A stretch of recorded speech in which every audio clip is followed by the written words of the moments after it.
Welcome friends. Is BJP coming to power on 2026? BJP কি 26-এ পশ্চিমবঙ্গের ক্ষমতায় আসতে চলেছে? হ্যাঁ, এই প্রশ্ন উঠছে, এই প্রশ্ন রাখছি এবং 26-এ বিজেপি আসতে চলেছে এই কথাও বলছি। কেননা নন্দীগ্রাম সমবায় নির্বাচনে বিজেপির বিপুল সাফল্য, বিজেপির বিপুল জয়লাভ। এই জয়লাভ শুধু কি একটি নির্বাচন, নাকি এর পেছনে রয়েছে বড় রাজনৈতিক পরিবর্তনের ইঙ্গিত? এই নির্বাচনে বিজেপির সাফল্য অনেকের কাছেই বিস্ময়ের বিষয়। যদিও তৃণমূল কংগ্রেস কোনো রকমে খাতাটা খুলতে পেরেছে, কিন্তু বিজেপির বিশাল জয় প্রশ্ন সৃষ্টি করেছে, বড় জিজ্ঞাসা চিহ্ন উঠেছে। তাহলে কি 26-এর বিধানসভা নির্বাচনে বিজেপি ক্ষমতায় আসা শুধুমাত্র সময়ের অপেক্ষা? এখন এই প্রশ্নটি রাজনৈতিক মহলে আলোচনা সৃষ্টি করেছে। যত দিন যাবে এই আলোচনা আরো বাড়বে। বিজেপির জয় কি আমাদের রাজনৈতিক দৃশ্যপটের বড় সড় পরিবর্তনের ইঙ্গিত দিচ্ছে?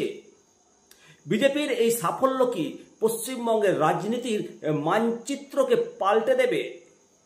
তৃণমূল কংগ্রেসের জন্য এটা কি একটা বড় বিপর্যয়? বন্ধুরা, আজকের প্রতিবেদন 2026-এ পশ্চিমবঙ্গে বিজেপি আসছে।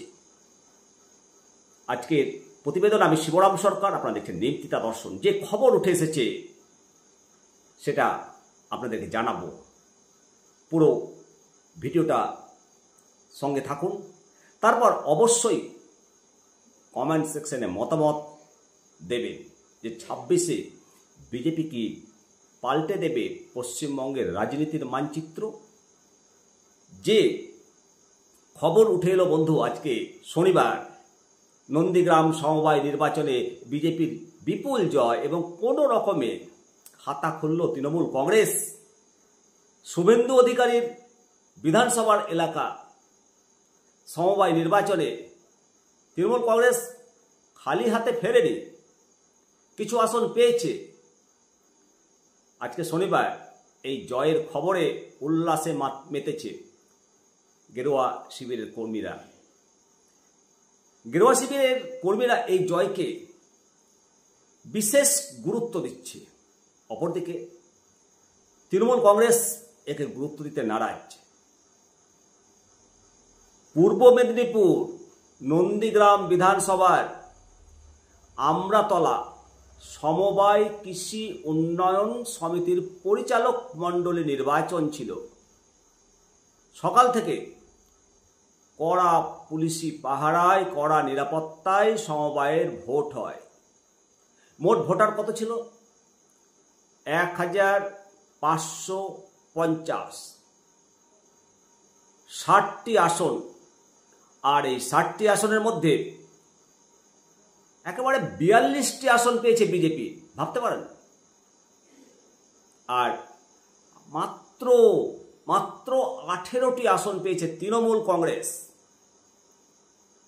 তমলুক সাংগঠনিক জেলা বিজেপির সাধারণ সম্পাদক মাননীয় প্রলয় পাল বলেছেন যে নন্দীগ্রামের হিন্দুরা জেগে উঠেছে, তাই বিপুল আসনে জিতেছি। আগামী দিনে নন্দীগ্রামের মতো গোটা রাজ্যে হিন্দুরা জেগে উঠলে 26-এর নির্বাচনে বিজেপি ক্ষমতায় আসবে। তবে বিজেপির এই জয়কে মোটেই গুরুত্ব দিচ্ছে না তৃণমূল কংগ্রেস। সেখানকার স্থানীয় তৃণমূল নেতা মাননীয় শেখ শফিউল বলেছেন যে দল সেভাবে সমবায় নির্বাচনে গুরুত্বই দেয়নি। বিজেপি বিপুল টাকা খরচ করেছে, ভয় দেখিয়ে সমবায় দখল করে নিয়েছে। আমরা নিজেরাই লড়াই করে 18টি আসন জয়লাভ করেছি। আগামী বিধানসভা নির্বাচনে আমরা জিতব। আচ্ছা বলুন তো, ভয় দেখিয়ে যদি আসন জিতত, তাহলে এই 18টা আসন কি তৃণমূল কংগ্রেসকে দিত? 18টা দখল করে নিতে হতো। আসলে ভোট হয়েছে স্বচ্ছ, ফ্রি অ্যান্ড ফেয়ার। পুলিশ নির্বাচনে কড়া নিরাপত্তায় ভোট হয়েছে, আর সেই জন্যই রেজাল্ট পাল্টে গেছে। বন্ধুরা, আপনাদের মনে আছে 2011 সালে নির্বাচন? 2011 সালে যখন বামফ্রন্টকে হারিয়ে তৃণমূল কংগ্রেস ক্ষমতায় আসে, তখনকার যে নির্বাচন, নিশ্চয় মনে আছে যারা নির্বাচন কর্মী ছিলেন, ছাদের ওপর বালির বস্তা দিয়ে একেবারে কেন্দ্রীয় বাহিনী বন্দুক তাক করে সব দিকে কড়া নিরাপত্তা বলয়ে গোটা বুথ একেবারে মোড়া ছিল, এবং বুথে যারা ভোট দিতে আসছিল ভোটাররা বুথ থেকে বাইরে লাইন দিচ্ছিল, আর সেই লাইনে ভোটের এপিক কার্ডটা ধরে লাইনে সারিবদ্ধভাবে দাঁড়াতে হতো। আর সেই সময় second polling officer, additional second polling officer দুজন থাকতো। অ্যাডিশনাল সেকেন্ড পোলিং অফিসার সেই ভোটারদের এপিক কার্ডটা চেক করার দায়িত্ব ছিল। সেই সময় যদি ভোটারের কাছে এপিক কার্ড না থাকতো বা উল্টা পাল্টা কোনো ব্যবহার দেখলে লাইন থেকে বের করে দিয়েছে, এবং বুথের ভেতরে এজেন্ট যদি কোনো দুর্ব্যবহার করেছে, অপরের ভোট দেওয়ার চেষ্টা করেছে, ছাপ্পা ভোট করার চেষ্টা করেছে, তাকে সঙ্গে সঙ্গে কেন্দ্রীয় বাহিনী বসিয়ে দিয়েছে এবং বুথ থেকে বের করে দিয়েছে, বা বুথ থেকে এজেন্ট চলে গেছে।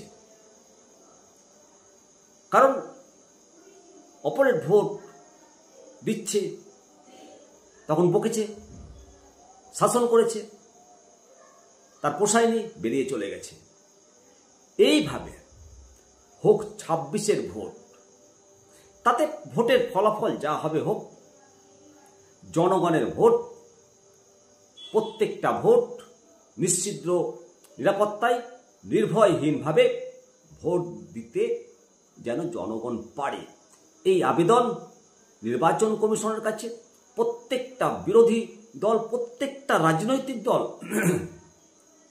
এবং শাসক দলের উচিত ভোট ফ্রি অ্যান্ড ফেয়ার করতে হবে। তাতে যে ক্ষমতায় আসুক সেটাই জনগণের সরকার, আর জনগণই শেষ কথা বলবে। 26-এ বিজেপি আসছে। আপনাদের মতামত জানাবেন। নমস্কার।